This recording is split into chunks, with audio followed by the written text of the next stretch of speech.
Hello दोस्तों, नमस्कार। मैं दानिश अंसारी स्वागत करता हूं आपका आपके यूट्यूब चैनल यानिस एकेडमी में। तो दोस्तों, आप कैसे हैं? उम्मीद करता हूं कि बहुत ही अच्छे होंगे और बहुत ही शानदार तरीके से अपनी तैयारी कर रहे होंगे। तो दोस्तों, आज हम लेके आए हैं पर्यावरण की क्लास। जो ये पर्यावरण की कौन सी क्लास होने वाली है? तीसरी क्लास होने वाली है।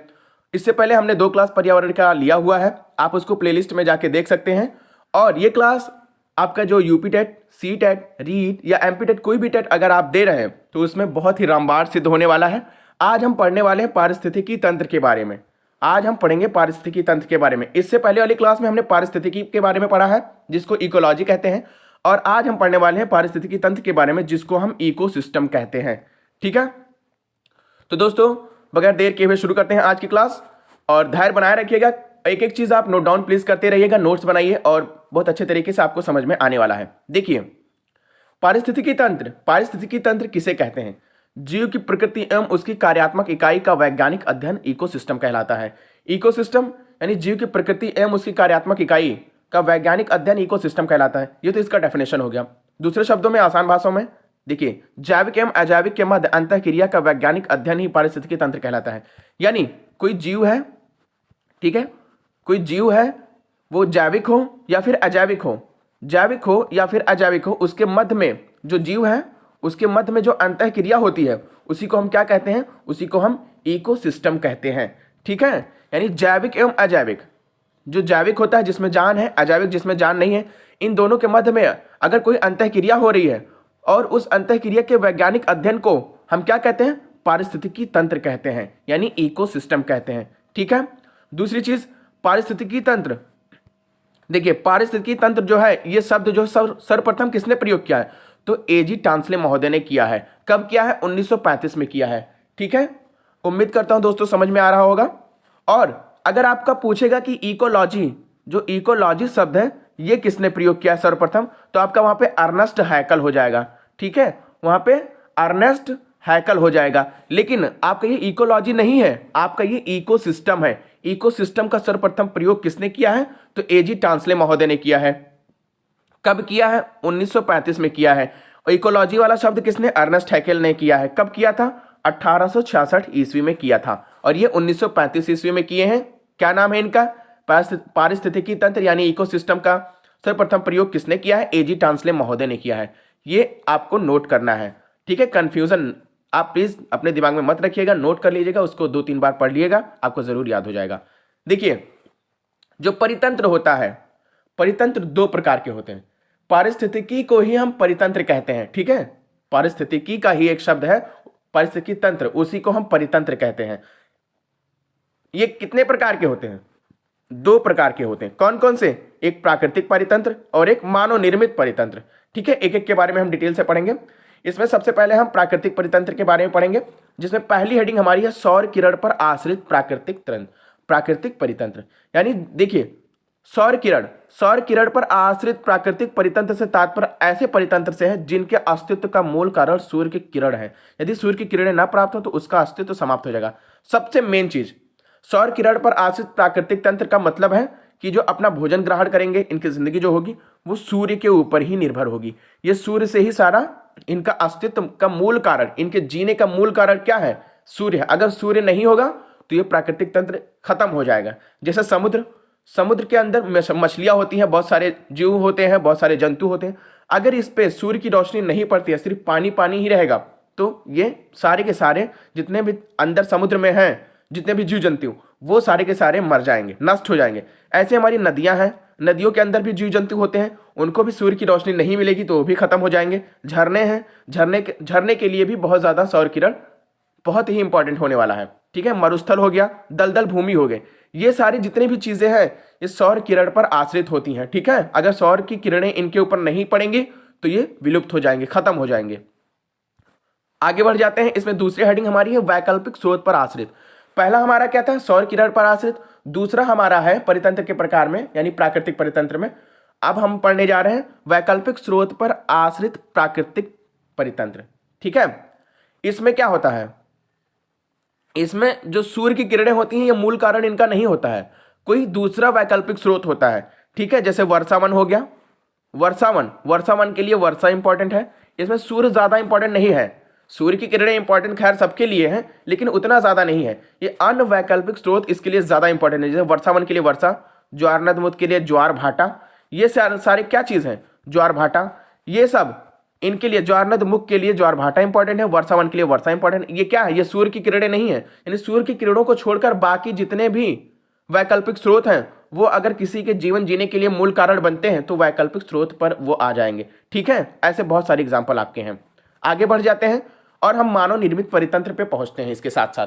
ठीक है, मानव निर्मित परितंत्र पे अगर पहुंचेंगे तो इसमें हमारा पहला आएगा सौर किरण पर आश्रित मानव निर्मित परितंत्र। वो हम क्या कहते हैं, हम जो पढ़ रहे थे वो प्राकृतिक पढ़ रहे थे, अब मानव निर्मित पे आ गए, यानी मानव ने क्या बनाया है, मानव के द्वारा जो बनाया गया है उसके बारे में हम पढ़ेंगे। यानी मानव निर्मित जो परितंत्र बनाया है मानव ने, उसमें भी हमारा क्या है, सौर किरण पर कुछ आश्रित है। जैसे हमारा खेत हो गया, खेत को अगर आप धूप नहीं देंगे, यानी धूप वहां पे नहीं पहुंचेगी तो खेत कम उपजाऊ रहेगी। ठीक है, ऐसे ही तालाब हो गया, तालाब क्या मानव निर्मित परितंत्र है। ये मत कहिएगा कि तालाब परितंत्र जो है वो प्राकृतिक है। जो तालाब है ये मानव ने बनाया है। किसने बनाया है, मानव ने बनाया है। और इसको भी धूप की आवश्यकता होती है, सूर्य की आवश्यकता होती है, तभी इसके जीव जंतु आराम से रहते हैं। बहुत सारे ऐसे एग्जाम्पल आपको मिल जाएंगे, खेत हो गया, तालाब हो गया, ये सारे किसके हैं, मानव निर्मित परितंत्र के जो सौर किरण पर आश्रित हैं उसके एग्जाम्पल हैं। इसके साथ आगे बढ़ते हैं और देखिए यहाँ पे जीवाश्म ईंधन पर आश्रित मानव निर्मित, यानी कुछ चीजें हैं मानव ने बनाया है जो जीवाश्म पर आधारित है। ठीक है, इनका सौर से कोई लेना देना नहीं है। जैसे शहरी परितंत्र हो गया और एक ग्रामीण परितंत्र हो गया। इन शहरी परितंत्र और ग्रामीण परितंत्र में क्या आता है, इसमें जीवाश्म इंपॉर्टेंट होते हैं। ठीक है, जीवाश्म जरूरी होते हैं। तो ये शहरी परितंत्र और ग्रामीण परितंत्र किसके एग्जाम्पल हो जाएंगे, ये जीवाश्म ईंधन पर आश्रित मानव निर्मित, कौन सा, मानव निर्मित परितंत्र पर इसका ये एग्जाम्पल हो जाएगा।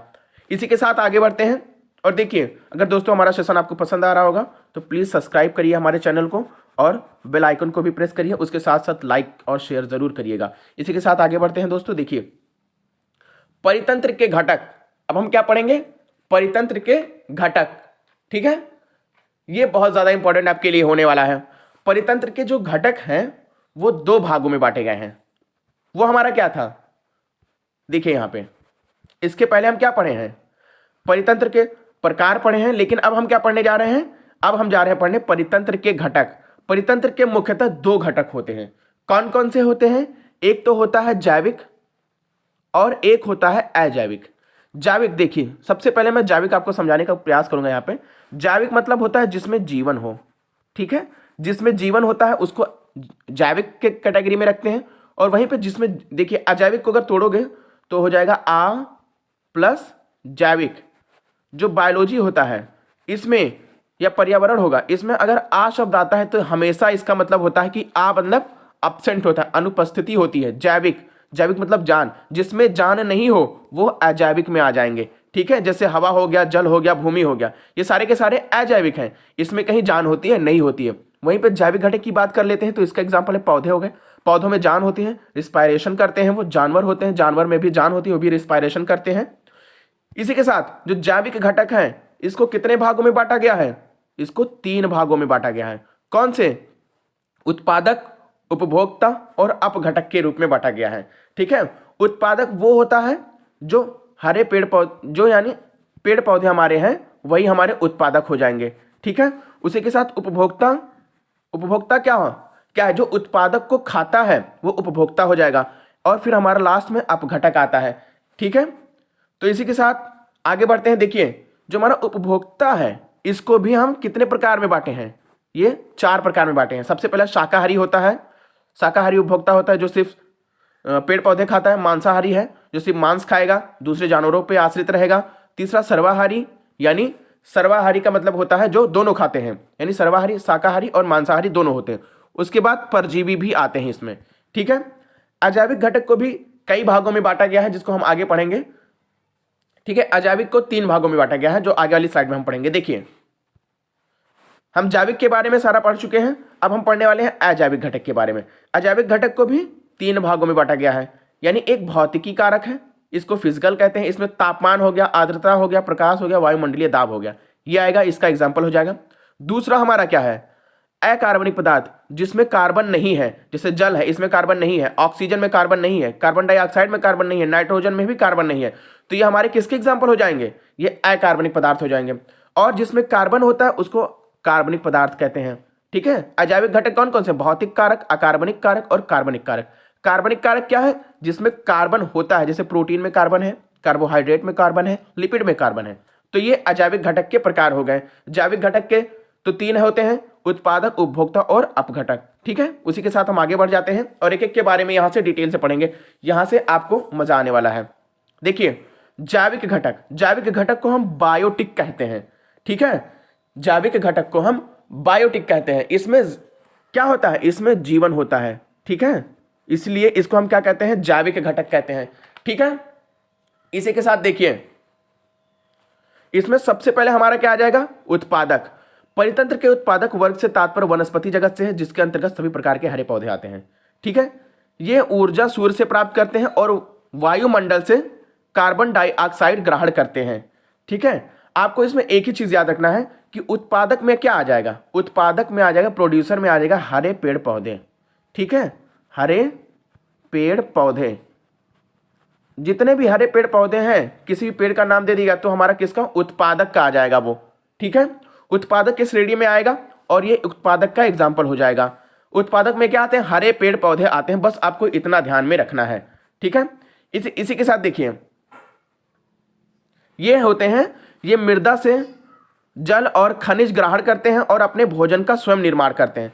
जो हमारे उत्पादक होते हैं ये अपने भोजन का स्वयं निर्माण करते हैं। और मेन चीज, उत्पादक को स्वपोषी जीव कहा जाता है। ये बहुत ज्यादा इंपॉर्टेंट है, आपको ऐसे एग्जाम्पल में देगा कि स्वपोषी किसे कहते हैं, तो वहां पे आपसे अगर ऑप्शन में उत्पादक है तो आपका उत्पादक सही हो जाएगा। ठीक है, आपको उत्पादक ही लगाना है। उत्पादक को स्वपोषी जीव भी कहा जाता है, ये बहुत ज्यादा इंपॉर्टेंट है। ठीक, हरे पेड़ पौधों को ही हम क्या कहते हैं, उत्पादक कहते हैं। वनस्पति जगत को क्या कहते हैं, उत्पादक कहेंगे। इसी के साथ देखिए, हमारा आ जाता है उपभोक्ता। दूसरा हमारा आ गया उपभोक्ता। उपभोक्ता क्या होता है, इसमें एक प्राथमिक उपभोक्ता होता है, द्वितीय उपभोक्ता होता है और एक तृतीय उपभोक्ता होता है। उपभोक्ता 3 प्रकार के होते हैं, जिसको हम आगे डिटेल से पढ़ेंगे एक एक करके। प्राथमिक उपभोक्ता, जो प्राथमिक उपभोक्ता है, एक इसमें एक ही चीज आप सिंपल भाषा में याद रखिएगा कि क्या होते हैं, ये शाकाहारी होते हैं। ठीक है, ये शाकाहारी होंगे।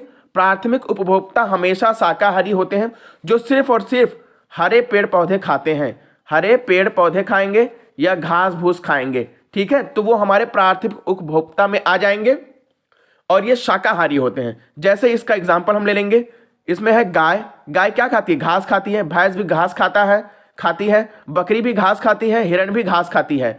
तो ये तमाम जैसे गाय, भैंस, बकरी, हिरण, खरगोश, ये सब क्या है, ये सब प्राथमिक उपभोक्ता में आएंगे, प्राइमरी कंज्यूमर में आएंगे, यानी ये शाकाहारी होते हैं। जो जीव शाकाहारी होंगे वो हमारे प्राथमिक उपभोक्ता होंगे। ठीक है, आगे बढ़ते हैं इसी के साथ और हम पहुंच जाते हैं द्वितीयक उपभोक्ता पे। ठीक है, द्वितीयक उपभोक्ता को क्या कहते हैं, सेकेंडरी कंज्यूमर। सेकेंडरी कंज्यूमर ये क्या होते हैं, आपका इसमें सिंपल सा याद रखना है कि जो द्वितीयक उपभोक्ता होते हैं ये मांसाहारी होते हैं। ठीक है, क्या होते हैं, मांसाहारी होते हैं। ये हमेशा ये दूसरे जीव जंतुओं पर निर्भर होते हैं। ये दूसरे जीव जंतुओं को मार के खा जाते हैं। ठीक है, जीवों को मारकर खा जाते हैं। ये कौन, द्वितीयक उपभोक्ता, सेकेंडरी कंज्यूमर। इसके अंदर कौन कौन से आएंगे, इसके अंदर आपका शेर हो गया, चीता हो गया, लोमड़ी हो गया आदि। ये सारे के सारे जितने भी हैं ये क्या है, ये दूसरे जीवों को मार के उनको खा जाते हैं। तो ये हमारे किस में आ जाएंगे, मांसाहारी ही तो हुए। और अगर कोई जीव मांसाहारी है, सिर्फ और सिर्फ मांसाहारी है, तो द्वितीयक उपभोक्ता की कैटेगरी में इसको रखा जाएगा, यानी इसको सेकेंडरी कंज्यूमर कहा जाएगा। ठीक है, ये हमेशा दूसरे जीवों पर ही निर्भर रहेंगे। ठीक, उसी के साथ हमारा तृतीयक उपभोक्ता आ जाता है। तृतीयक उपभोक्ता में इसको टर्टरी कंज्यूमर कहते हैं। इसमें क्या होता है कि ये शाकाहारी होते हैं और मांसाहारी भी होते हैं। ठीक है, शाकाहारी और मांसाहारी ये दोनों होते हैं। कौन, तृतीयक उपभोक्ता के अंदर जो आते हैं, यानी टर्टरी कंज्यूमर के अंदर जो आएंगे वो शाकाहारी और मांसाहारी दोनों होते हैं। इनके लिए एक शब्द का प्रयोग हम कर सकते हैं कि इनको हम सर्वाहारी कह सकते हैं। ठीक है, तृतीयक उपभोक्ता को हम सर्वाहारी कह सकते हैं, जिनके अंदर शाकाहारी और मांसाहारी दोनों गुण पाए जाते हैं। ठीक है, किसके अंदर, ये जो तृतीयक उपभोक्ता होते हैं, इसके अंदर मानव आ गया, मानव शाकाहारी भी है और मांसाहारी भी है। कुत्ता आ गया, कुत्ता भी शाकाहारी है, मांसाहारी है। कौवा आ गया, कौवा भी शाकाहारी है और मांसाहारी है। ये तीनों के तीनों किसके एग्जाम्पल हो गए? तृतीयक उपभोक्ता यानी टर्टरी कंज्यूमर के ये आपके उदाहरण हो गए। उम्मीद करता हूं दोस्तों समझ में आ रहा होगा। इसी के साथ आगे बढ़ जाते हैं और इसमें आ जाते हैं, हम पढ़ेंगे अपघटक के बारे में। ठीक है, बहुत बहुत बहुत ज्यादा इंपॉर्टेंट है और यहां से क्वेश्चन आपको बनते ही बनते हैं। जैसे अपघटक, अपघटक को क्या कहते हैं? डीकंपोजर कहते हैं। ठीक है, डीकंपोजर कहते हैं किसको? अपघटक को। दूसरी चीज, ऐसे जीव जो मृत जीव जंतुओं के शरीर को अपने शरीर की रासायनिक अभिक्रिया द्वारा ह्यूमस में बदल देते हैं। यानी ऐसे जीव जो मृत जीव जंतु यानी जो जीव जंतु मर जाते हैं उनके शरीर को अपने शरीर की अभिक्रिया के साथ जो क्रिया कराते हैं और उसके बाद उसको ह्यूमस में बदल देते हैं। ठीक है, जब ह्यूमस में बदल देंगे तो ये पर्यावरण में प्रदूषण फैलाएंगे और जब पर्यावरण में प्रदूषण फैलाएंगे तो इनका नकारात्मक संबंध बन जाता है पर्यावरण में और इनकी भूमिका जो होती है वो नकारात्मक हो जाती है अपघटक की। सिंपल से शब्दों में अगर हम कहें तो अपघटक क्या है? अपघटक वो है जो मृत जीव जंतुओं को अपने शरीर के साथ अभिक्रिया करते हैं और उसको ह्यूमस में बदल देते हैं, इसलिए ये प्रदूषण फैलाते हैं। साफ साफ हम कह सकते हैं कि जो प्रदूषण फैलाए, पर्यावरण में प्रदूषण फैलाता है, उसको हम अपघटक की कैटेगरी में रख सकते हैं। इसका एग्जांपल आपका हो जाएगा कवक हो जाएगा, शैवाल हो जाएगा, दूसरा बैक्टीरिया हो जाएगा। ऐसे तमाम प्रकार के कवक, शैवाल, बैक्टीरिया ये क्या है? ये आपके डीकंपोजर हैं। आपका ऐसे क्वेश्चन पूछा जाएगा कि निम्न में से अपघटक कौन सा है, तो आपको तमाम दे देंगे, उसमें से कवक, शैवाल, बैक्टीरिया इनमें से कुछ उठा के दे देगा, तो आपको कवक, शैवाल या बैक्टीरिया में से ही लगाना है। किसमें? जब अपघटक पूछा जाएगा, जब डीकंपोजर पूछा जाएगा। ये प्रदूषण फैलाने का कार्य करते हैं। ठीक है, इसलिए इनकी भूमिका नकारात्मक मानी जाती है पर्यावरण में। इसी के साथ आपका अपमार्जक आता है। अपमार्जक क्या है? प्रकृति का मेहतर इसको कहा जाता है। मेहतर मतलब क्या होता है? सफाई कर्मी यानी साफ करने वाला। प्रकृति का इसको सफाई कर्मी कहा जाता है और ये वे जीव हैं जो मृत जीव जंतुओं के शरीर को भोजन के रूप में ग्रहण कर उसको नष्ट कर देते हैं। यानी जैसे कोई भी भेड़, बकरी या फिर कोई भी जानवर हो गया, गाय हो गया, भैंस हो गया, कुछ भी अगर मर जाता है तो उसको लोग फेंक देते हैं और उसको जब फेंक आते हैं तो ये जो गिद्ध होते हैं, बाज होते हैं, कुत्ता होते हैं, ये सारे के सारे उसको क्या करते हैं? खा जाते हैं और जब उसको खा जाते हैं तो उसको नष्ट कर देते हैं। इसके साथ प्रकृति भी नहीं गंदा होता है, पर्यावरण भी नहीं गंदा होता है और ये उसकी सफाई कर देते हैं, इसलिए इसको सफाई कर्मी के नाम से भी जाना जाता है अपमार्जक को। अपमार्जक के कैटेगरी में कौन कौन आएगा?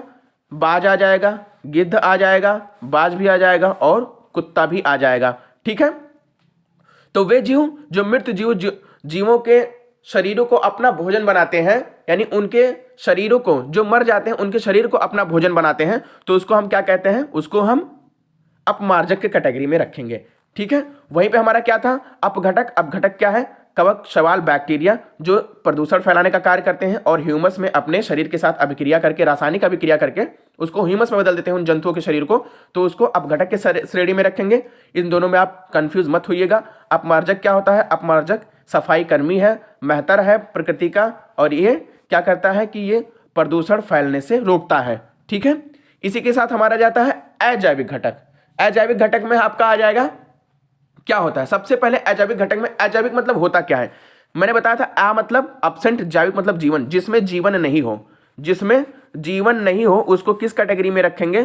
तो उसको हम रखेंगे अजैविक के कैटेगरी में। ठीक है, अजैविक घटक में जो पहला हमारा है यह है भौतिक कारक, जो एक फिजिकल है। ठीक है, परितंत्र के वह कारक जिनके ज्यादा या कम होने से जीवों का वृद्धि एवं विकास प्रभावित हो जाता है, परितंत्र के भौतिक कारक कहलाते हैं। ठीक है, इनके सामान्य होने पर जीवों के वृद्धि और विकास में सकारात्मक प्रभाव पड़ता है। यानी अगर जो भौतिक कारक हैं ये सामान्य रहेंगे तो सकारात्मक प्रभाव पड़ेगा और अगर इसमें वृद्धि होती है या फिर कमी होती है तो ये जीवों के शरीर को, उनके विकास को प्रभावित जरूर करेंगे और वो उनका विकास अच्छे से नहीं हो पाएगा। जैसे हमारा भौतिक कारक में क्या आएगा? भौतिक कारक में हमारा आ जाएगा सूर्य की किरणें। ठीक है, सूर्य की किरणें अगर बढ़ गई तब भी जीवों के लिए नुकसान है, कम हो जाता है तब भी जीवों के लिए नुकसान है। वैसे ही तापमान हो गया, तापमान भी घटता बढ़ता रहता है, ज्यादा तापमान हो जाता है तब भी नुकसान करता है, कम हो जाता है तब भी जीवों के लिए नुकसान करता है। ऐसे ही आर्द्रता हो गया, जल हो गया, हवा हो गया, ऐसे तमाम प्रकार के आपके एग्जाम्पल हैं जो भौतिक कारक के हैं। उम्मीद करता हूं दोस्तों समझ में आया होगा और हम आगे बढ़ जाते हैं इसी के साथ। देखिए अकार्बनिक कारक, परितंत्र के अकार्बनिक कारक वह कारक हैं जिनमें कार्बन की मात्रा नहीं पाई जाती है। सबसे पहली चीज आपको शब्द से तोड़ना है। अकार्बनिक, आ मतलब होता है एब्सेंट, कार्बन मतलब होता है कार्बन, जिसमें कार्बन नहीं हो, यानी जिसमें कार्बन नहीं हो उसको हम किस में रखेंगे? अकार्बनिक कारक के श्रेणी में रखेंगे। ठीक। दूसरी चीज, इसमें कार्बन होता ही नहीं है, और इसका एग्जाम्पल आपका हो जाएगा ऑक्सीजन, कार्बन डाइऑक्साइड, नाइट्रोजन। इन सब में कार्बन नहीं पाया जाता है। ठीक है, अगर कार्बन नहीं पाया जाएगा तो वो क्या हो जाएगा? अकार्बनिक कारक में आएगा। उसी के साथ हमारा आ जाता है कार्बनिक कारक। ये शायद आज का लास्ट होने वाला है। देखिए, कार्बनिक कारक, कार्बनिक कारक यानी कार्बन जिसमें कार्बन पाया जाता है। परितंत्र के वह कारक जिनमें कार्बन की मात्रा पाई जाती है। अगर कार्बन की मात्रा पाई जाएगी तो हमारा कार्बनिक कारक में आएगा, ऑर्गेनिक में आएगा। ठीक है, इसका एग्जांपल हो जाएगा आपका कार्बोहाइड्रेट्स। ठीक, उसके बाद प्रोटीन, प्रोटीन के बाद ह्यूमस। ये कार्बोहाइड्रेट्स हो गया, प्रोटीन हो गया, ह्यूमस हो गया। इसमें क्या है? इसमें कार्बन पाया जाता है। अगर इसको कार्बन इसमें पाया जाएगा तो ये ऑर्गेनिक हो जाएगा, यानी ये कार्बनिक कारक के श्रेणी में आता है। ठीक है, एक बार मैं फिर से आपको रिपीट कर दे रहा हूं कि परितंत्र के वह कारक जिनमें कार्बन की मात्रा पाई जाती है कार्बनिक कारक कहलाते हैं। ठीक है, उम्मीद करता हूं दोस्तों आपको वीडियो पसंद आई होगी। अगर आपको वीडियो हमारी पसंद आई है तो प्लीज लाइक करिए, शेयर करिए, कमेंट करिए, और हमें प्लीज सपोर्ट करिए। आपके यूट्यूब चैनल को जाके आप यानिस एकेडमी को सब्सक्राइब करिए और बाकी लोगों से भी सब्सक्राइब करवाइए। तो दोस्तों यहीं पे मैं अपनी वीडियो खत्म करता हूं। आप अच्छे से पढ़ाई करिए, अपनी तैयारी करते रहिए, कोविड में अपना ख्याल रखिए। और दोस्तों यहीं पे मैं अपनी वीडियो खत्म करता हूं। इंशाल्लाह दूसरी वीडियोस में हम मिलेंगे। तब तक के लिए नमस्कार, जय हिंद दोस्तों, अस्सलाम वालेकुम।